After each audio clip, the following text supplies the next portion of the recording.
सोनाली, जिसकी उम्र महज 16 साल थी और वो एक हाई स्कूल की छात्रा थी, वो बहुत ही शर्मीली लड़की थी। वो हमेशा शाय रहा करती थी। उसकी सभी सहेलियों के बॉयफ्रेंड थे, मगर सोनाली का कोई भी बॉयफ्रेंड नहीं था। उसकी सहेलियां हमेशा सोनाली से कहा करती हैं कि तू बहुत शाय रहा करती है, इसलिए कोई भी तेरा बॉयफ्रेंड नहीं है। इस बात का सोनाली को बहुत ही ज़्यादा मलाल भी था। वो जानती थी आजकल के आधुनिक युग में मेरी सभी सहेलियों के बॉयफ्रेंड हैं, मगर मेरा कोई बॉयफ्रेंड नहीं है। इस बात से वो बहुत ही ज़्यादा नाखुश भी रहा करती थी, क्योंकि उसकी सहेलियां हमेशा उसको चिढ़ाती रहती थी। क्योंकि सोनाली देखने में तो बहुत ही ज़्यादा खूबसूरत थी, मगर उसके शाही व्यवहार के कारण उससे कोई भी लड़का दोस्ती नहीं करता था। उसको बहन जी करके लड़के चिढ़ाते रहते थे। मगर सोनाली का जो जिस्म था, सोनाली की जो यौवन था और सोनाली की जो अंदर की इच्छा थी, वो एक लड़कियों की ही तरह थी। वो और लड़कियों की तरह एक बॉयफ्रेंड बनाना चाहती थी, मगर हिचकिचाहट के कारण वो बॉयफ्रेंड बना नहीं पा रही थी। वो अपनी सभी सहेलियों के बॉयफ्रेंड को देखती, वो लोग घूमने फिरने जाते और एंजॉय करते, मस्ती करते। इस बात का उसको बहुत ज़्यादा मलाल था, मगर करती भी तो क्या करती, क्योंकि उसके शाही व्यवहार के कारण उससे कोई दोस्ती नहीं करता था। ये बात उसको अंदर ही अंदर खलती जा रही थी। एक दिन सोनाली अपने घर पे अपने कुत्ते के साथ खेल रही थी। कुत्ते के साथ खेलते खेलते उसका मन कब मचल जाता है उसको स्वयं नहीं पता चलता, क्योंकि कुत्ता उसके साथ वो हरकतें कर रहा था जिसके कारण उसके अंदर की उत्तेजना जाग जाती है। अब सोनाली यही सोचती है कि मैं करूं तो क्या करूं, और सोनाली अपने होश और हवास को खोकर कुत्ते के साथ संबंध बना लेती है। संबंध बनाने के बाद जब वो उसकी उत्तेजना कम होती है, तो वो यही कहती है कि ये मैंने क्या कर दिया, मगर उसकी भी कुछ ज़रूरतें थी। इसलिए सोनाली यही सोचती है कि मैं तो साई किस्म की लड़की हूँ, अगर मैं कुत्ते के साथ संबंध बना लूँगी तो कोई मुझे देखेगा भी नहीं और मैं अपनी शारीरिक ज़रूरतों को पूरा करती रहूँगी। यही सब सोचकर सोनाली का जब भी मन करता तो वो कुत्ते के साथ संबंध बनाया करती थी। एक दिन वो कुत्ते के साथ संबंध बना रही थी, तभी उसके नौकर सुनील ने उसको देख लिया। सुनील ने जब सोनाली को कुत्ते के साथ संबंध बनाते हुए देखा, तो वो सोनाली को ब्लैकमेल करने लगा। उसने सोनाली से यही कहा कि तुम कुत्ते के साथ संबंध क्यों बनाती हो, जब एक जीता जागता जवान इंसान तुम्हारे सामने खड़ा हुआ है। सोनाली ये बात सुनकर बहुत डर जाती है, क्योंकि वो लड़कों से दूरी बनाए रखती थी।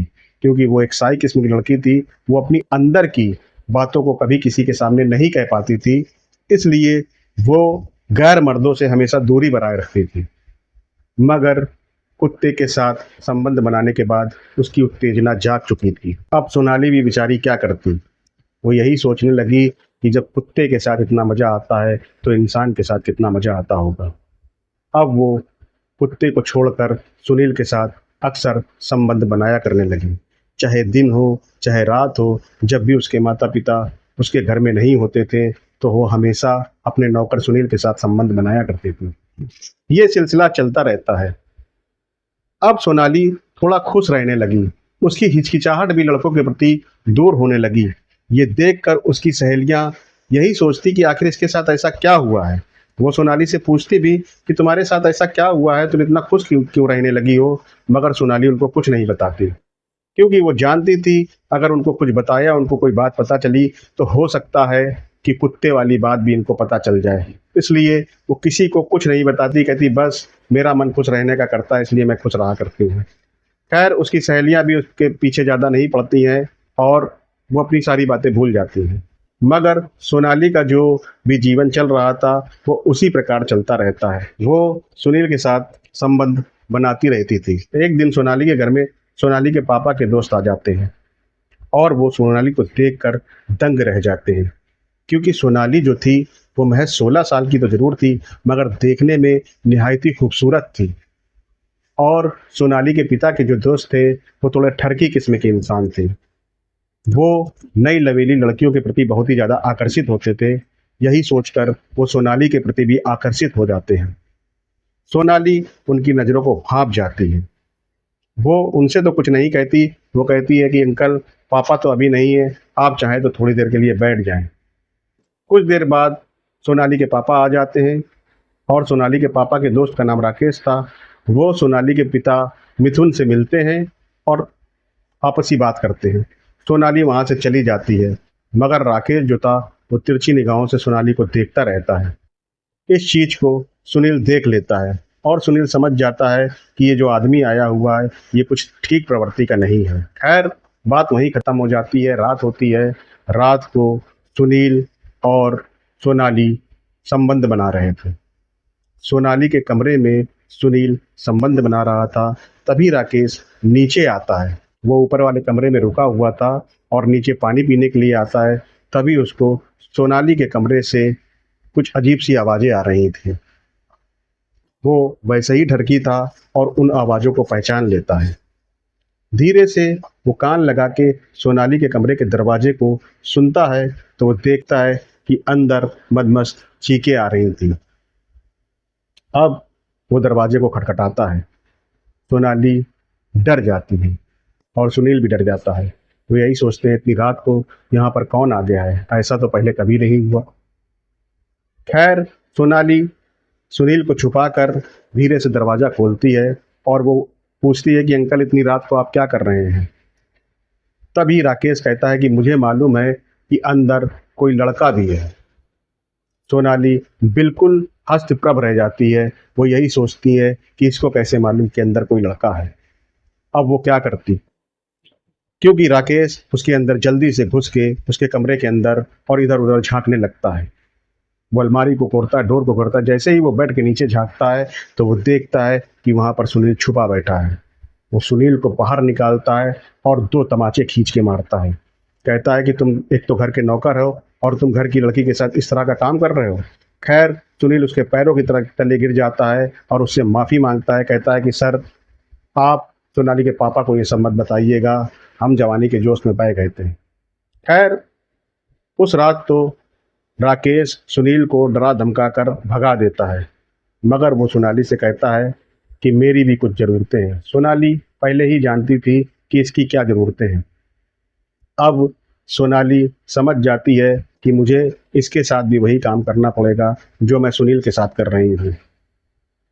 राकेश जो था सवेरे अपने दोस्त से ये कहता है कि ये नौकर तुम्हारा कुछ ठीक नहीं है, चोर वृत्ति का लग रहा है, इसको यहाँ से निकाल दे।